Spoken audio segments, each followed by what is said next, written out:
Welcome to a brand new edition of Local Focus. I'm your host, Sebastian Noel. We just wrapped up probably the best state tournament ever. It's the best tournament I can remember, the most close games, the most crazy finishes. It was a pretty fantastic week. Big shout out to all the guys here at Proview Networks that were there that week. You hear me or you see me on TV, but they're the ones doing all the work in the background, hours and hours and hours at the pit. Get there at 7 a.m., don't leave till 10. Spend more time at the pit than they do with their families. So huge shout out to all the guys behind the scene here at Proview Networks for making that happen. And it certainly was a fun week. But we are going to shift our attention to football today. We have a football guest. And, we've had close to 100 episodes, but today will be a first. We've had star running backs. We've had star wide receivers. We've had the pretty boy quarterbacks, all of them. We have never had an offensive lineman on the program. La Cueva's Isaac Molina, you break that trend. You're the very first big guy to make the show. Good to hear. That's crazy. I didn't even know that. And so I'm going to ask you a bunch of ignorant offensive lineman questions because I'm pretty uninformed, okay? Sounds good. All right. So, obviously we know how quarterbacks get ready, right? They watch film, they got playbooks, they're throwing with their dudes on Sundays at La Cueva, right? We know how running backs get ready. But how do offensive linemen get ready, and how do they get better?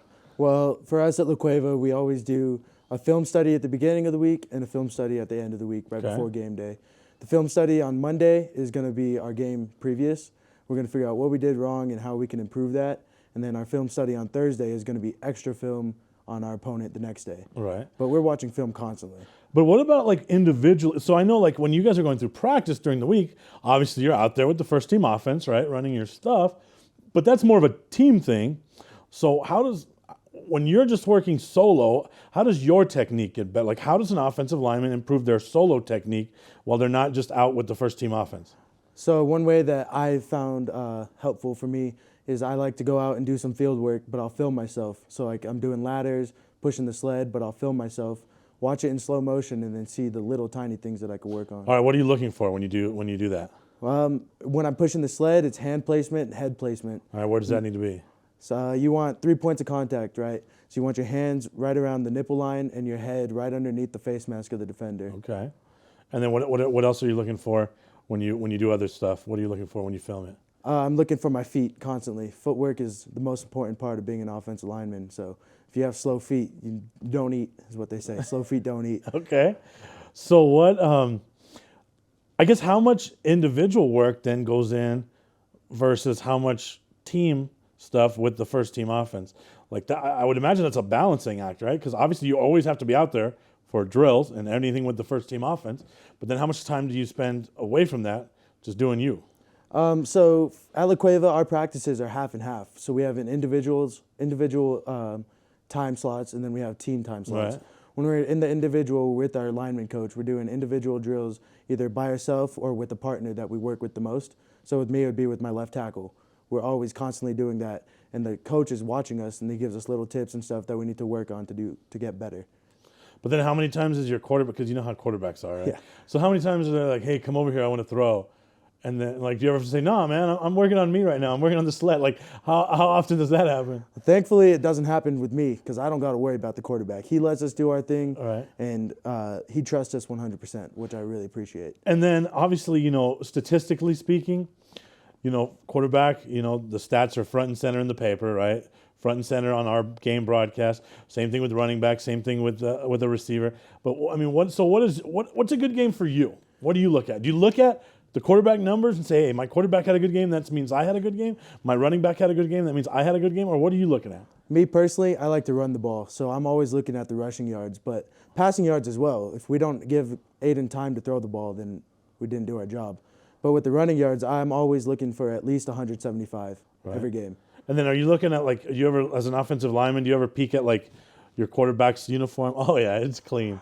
Yeah. There's nothing on it. That means we did our job. Especially when we wear white because right? The turf gets on it and it makes it black. It makes it look ugly. But I like our white uniforms a lot. All right. So has that always been the position you played, offensive line? Yeah, pretty much ever since I was 7 years old. Started out at center, and then I switched to tackle for a little bit. Now I've been at guard for the last 3 years. Right. Is it true? So my broadcast partner before Daryl Stoneham was the old coach of the Gladiators, Coach Bramante. Okay. and he used to call offensive linemen the big uglies, right? That's what he called them. And he said they got to sit in their own seat on the bus because they do all the hard work. And so, does being an offensive lineman, does it truly have its privileges? Because you guys are really doing the hard work. Oh yeah. Anytime we have team meals, offensive linemen always eat first. Okay. Before even the freshman offensive linemen, they're up there with us. Oh, I like that. And then on the bus, we always get our own seat. We get first choice at the seats. So, if it's a big trip, if we're taking a lot of people, we get to choose who we sit with pretty much. Nice. So I always choose a small guy so I can have as much space as I can. The backup kicker or something tiny, right? Right. What's your go-to game day meal? Ooh, for me, I don't really eat on game days that much. We'll have team meal, breakfast. right? You have team meal the day before? Yeah.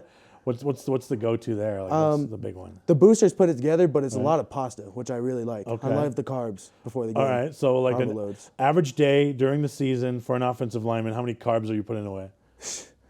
At least 1,000 probably.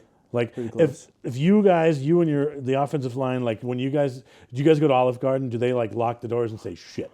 It's all you can eat night, and they're in trouble. Like what is that? I wish we.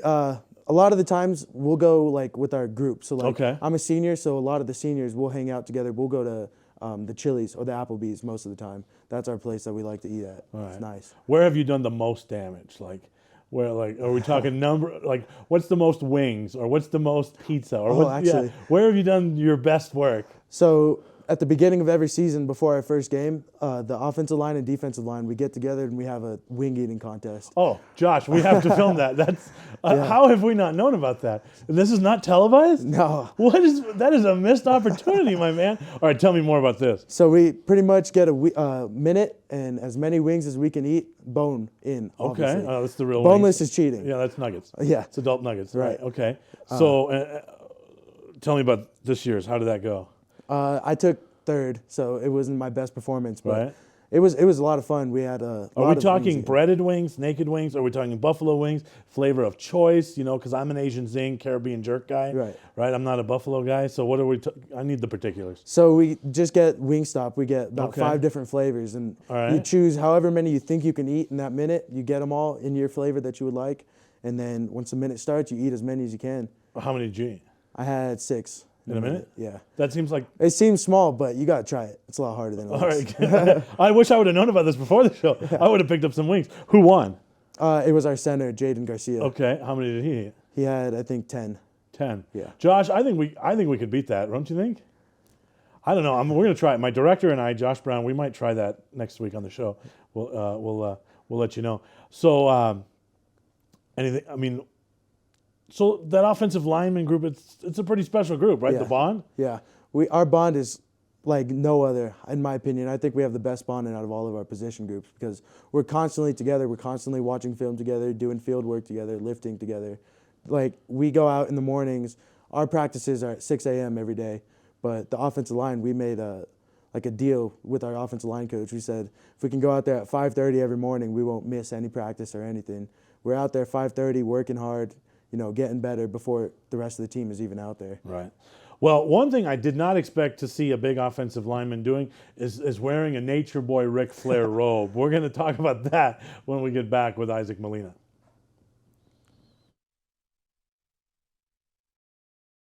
We would like to thank the following sponsors for making this broadcast possible. TurboThreads is a proud sponsor of Proview Networks. Almost 30 years of experience means fast service, great prices, and a wide selection of apparel from t-shirts to performance sports shirts, even jackets and hats. They feature low minimums and no setup charges on most orders. TurboThreads is located at 1503 Golf Course Road in Rio Rancho, or find them on Facebook, online at turbothreads.com, or call 999-1234 for TurboThreads.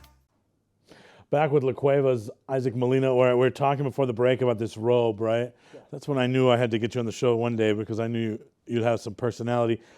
Seeing a big guy rocking the full Ric Flair robe, like the red one, where did that come from?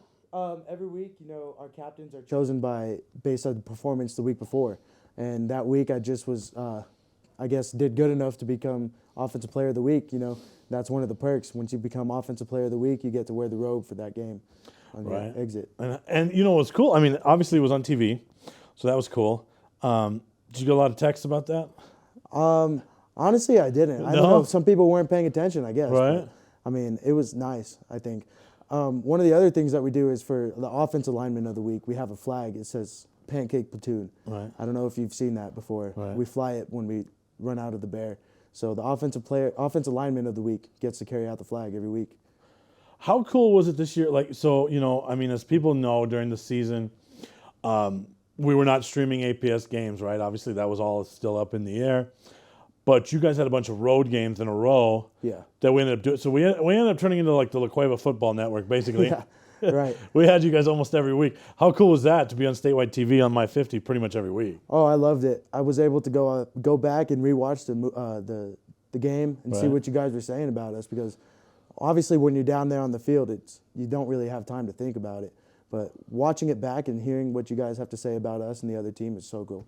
And then you guys have, I mean, probably you have a lot of family across the state, right? And some of Yeah. them don't make it to the game. I mean, you know, you get a lot of feedback on that. You know, hey, it's cool watching, or what's that like? Yeah, after the games, I'll check my phone and I get texts from, oh, Sebastian mentioned you in this play. Sebastian, he's Right. talking about your robe. That was some of the Yeah. coolest. I guess I did get feedback from that. Yeah, there you go. All right, let's look back on the season a little bit. Obviously, good. I mean, take me to the beginning of the season. You know, what's the goal at the beginning of every season for you as an individual and for the Bears? So for us, it's always district. District is what we look forward to in the regular season, especially for me because I have ties to all the teams in the district, because when I was in Yaffle, I used to play around pretty much with every team within the district. So I want to beat them. So before the season starts, we're always looking at that part of the schedule, trying to get ready for that. But for us, I think this year the biggest thing that we were looking for was that Rio Rancho game, the first game of the season. We wanted our get back from the year before. So let's talk about that. I mean, was that the most painful loss? I mean, what loss hurt more? That game against Rio Rancho 2 years ago to end the season, or the championship game this year? Which did you take harder? Honestly, I think it was the game against Rio Rancho for me, because that year we had lost to them in homecoming. We lost 50-0, and to come We were there for that. Yeah, it was not a good game for us, but to come out and be up 21 points at halftime, or 14 points, whatever it was, and we come back out and we just stop dead. You know, we stop dead, and they come back and they take us to triple overtime like that. You know, Right. It's crazy. I still don't like to think about it a lot of the times. You saw, I mean, I did that game, so the seniors, does that motivate you during that offseason to see all those seniors just collapse on the turf in tears? But in the back of your mind, you're like, okay, I got one more year. I got one more year to do this, right? So is that kind of your motivation during the offseason? A lot of the times it was, because we have group chats with those seniors still, or I guess older seniors, people that graduated. Right. And they're constantly texting us, you know, you go do this for us, you know, and it always feels like when you get to avenge a loss like that, you're going out and you're doing it not just for you, but for people previously. I do notice that at La Cueva, the older guys tend to be around the program, right? Yeah. They, whether it be on the sideline, I'm sure they show up to practice every now and then. So talk about that a little bit, the tradition there at La Cueva, and the fact that the old guys do come back around the program. Just talk about that. You know, the tradition at La Cueva is excellent. It's less of a football team and more of a family, in my opinion.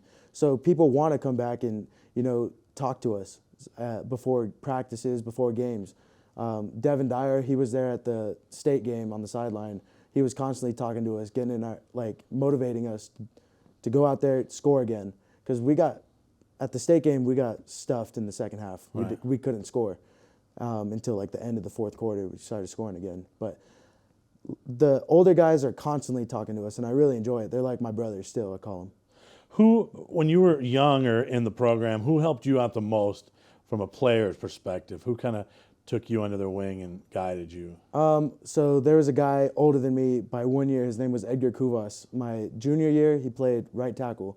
But I think, you know, he's the guy that I always turned to when I needed some help on the football field. Academically, he came to me, but All right, the football I like field, that. I like the that. football field, it was always me to him, you know. And then this year, when you were a senior, who did you return that favor to? Was there younger guys that came to you for guidance? I think it was always the people that are younger than me, so the juniors this year, those guards and tackles, I really made a good connection with because we wrestled together as well. So I was able to help them out when we were doing like those individual periods in the beginning of practice. If I saw something that I could help them with, then I would try to at least. Right. And you touched on academics, right? So I've heard you take care of it pretty good in the classroom. I try Talk my about best. that. Yeah, it's difficult. La Cueva, the academics at La Cueva are insane, in my opinion. We're top 100 in the nation academic-wise. So the classes that you take, they're going to push you. And Right.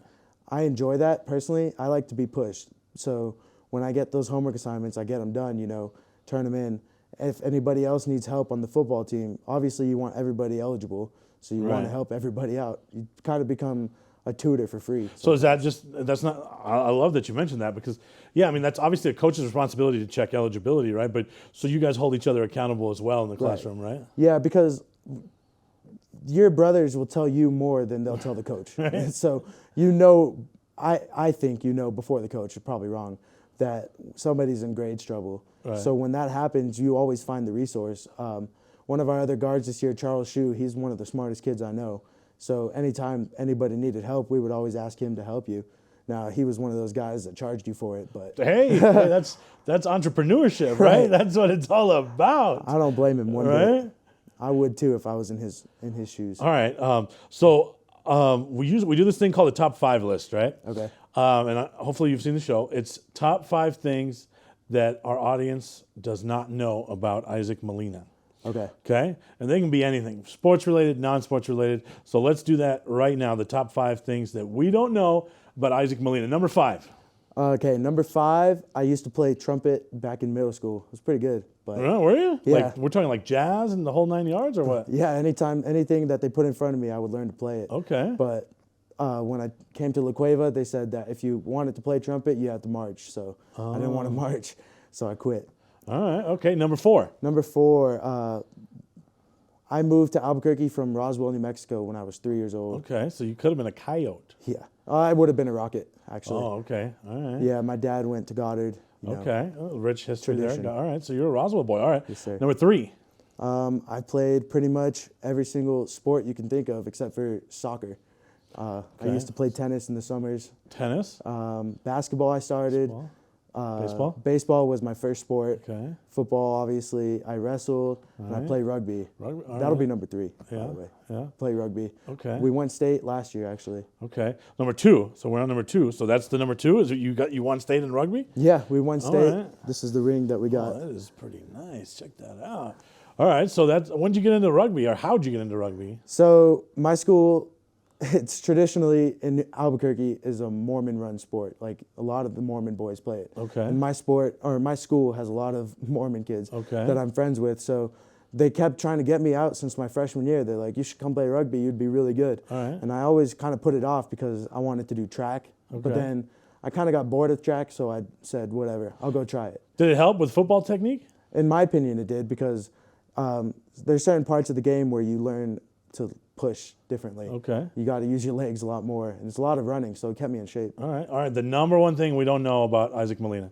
The number 1 thing is I played for about 5 or 6 different teams growing up until high school. You mentioned that Yaffle, right? You hit so every team in the district. Which teams? Pretty much, except for Monzano. Okay. So I So played. you were a little matador at one point. Yeah. The Eagle. Yep. I was an Eagle for 3 years because I was too big. They do the weight checks, and I was a little bit over, so I had to play up a year. Okay. And El Dorado or Sandia didn't have a team. That's who I played for, actually. Okay. Sandia didn't have a team, so I played for El Dorado. But I started as a Rio Grande Raven at first. Okay. And then I was a Del Norte Knight. And then, Oh, that hurts my heart. That hurts my heart that you left the Knights, because I'm a proud Knight. yeah. And then after that, I went to Sandia, and then El Dorado for 3 years, and then back to Sandia. Okay. So, which guys did you play with in high school? Did you also play Yaffle with? Actually, none of them, except Really? for there was about 3 people that I played on Sandia with. Cruz Markham actually was Okay. one of them. His dad was our coach. All right. But nobody really. It's kind of crazy because my 8th grade year, the Yaffle team, the Sandia Yaffle team and the La Cueva Yaffle team were kind of like rivals. We didn't like each other at all. So when I came over to La Cueva, they remembered me. Oh. And it was a little awkward. The first time I met them? What? Okay, since you talked about rivalries, and in that district, what's the team that team? What's the big rival in that district that you don't like? I really don't like El Dorado, Okay. but not much obviously has come from football the last few years from that rivalry, but I think it's a school-wide rivalry. Right. We have a rivalry. Because they haven't beat you in years, right? Yeah. It's not a rivalry. They beat us COVID year because, but I don't count that. All right. All right. We're taking that. That's how rivalries keep going, is talk like that. I like it. All right, we'll take another timeout, our final timeout. When we get back, Isaac made a big announcement yesterday at La Cueva, so we want to talk about college football when we get back.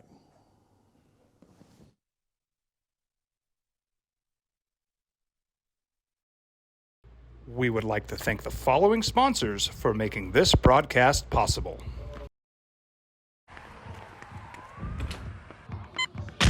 These are more than just the sounds of a safe place to go after school. These are the sounds of interest being ignited and of mentors making an impact. At Boys and Girls Clubs, we don't do just one thing. We do whatever it takes to meet the needs of every kid who comes through those doors. Because whatever it takes is what it takes to build great futures. Great futures start here.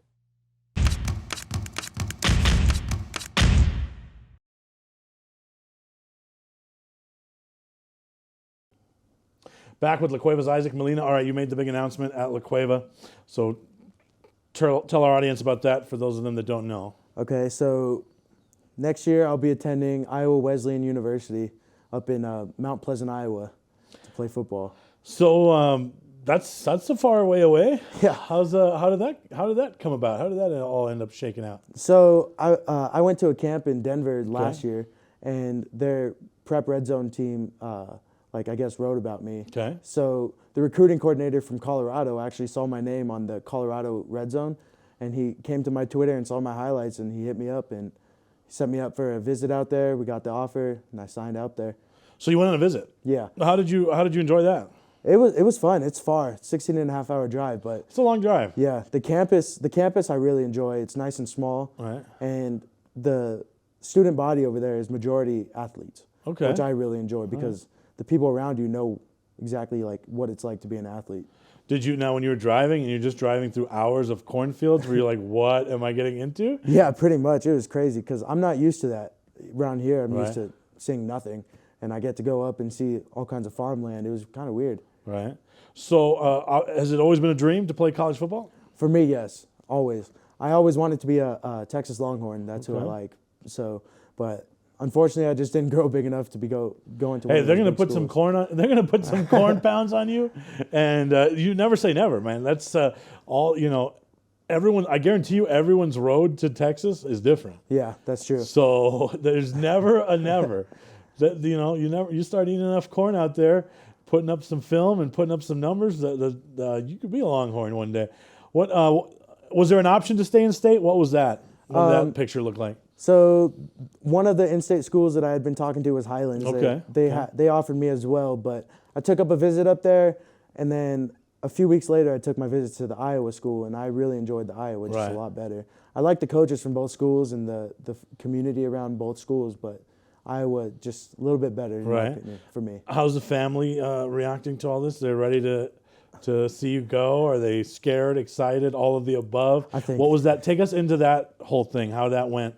Because obviously you have a great support system with your family. So tell us about how that went, the decision-making process. So pretty much on our drive back from Iowa, it's a No, you 16 were and done, huh? It was Yeah. done. 16.5-hour drive back. So I guess you had a lot of time for thinking and talking at that Yeah. point, right? I spent about half the time thinking to myself, and then the rest of the time I was talking with my mom and dad. We were just thinking, what's going to be the best option for me in the future?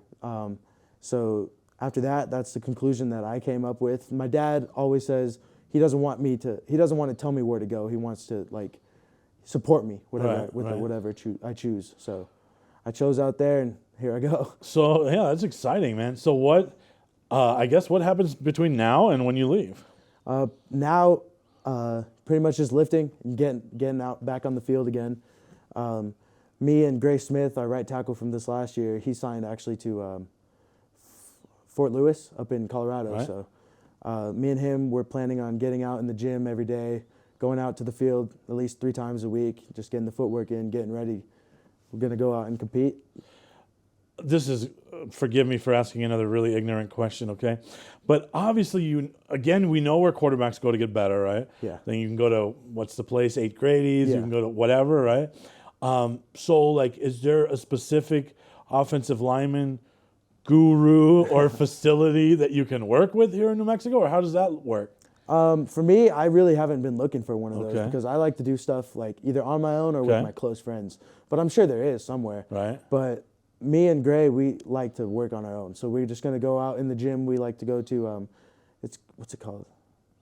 I forget what it's called. But sometimes we'll go to Define Fitness Right. into the gym, and we'll go out there to the school and work on the turf, you know. We Gotcha. get the sleds out. We can get Coach back to give us the keys to the shed so we can get the sleds sometimes. So. Do you have a funny Coach Back story that we could maybe get into, or are they all A lot not of Coach TV Back appropriate? stories I probably shouldn't Oh tell yeah, you. we'll stay safe. Coach Back and I are good friends. We don't want to do that. What are your biggest memory as you look back on your time at La Cueva? What's that? Oh, shoot. Probably just getting the chance to go out there and play my sophomore year. A lot of the kids didn't get that chance because of COVID, and only 3 of us, my age group, got a chance to go out and start that year. So Yeah, La Cueva's a place where, if you're playing as an underclassman, you're good. yeah, So what was that like when you first heard the news? What was that?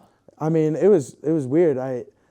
Coach D told me that he was planning on starting me because the week before we only had 3 games, so I didn't get to start until the second week because the week before I hurt my foot.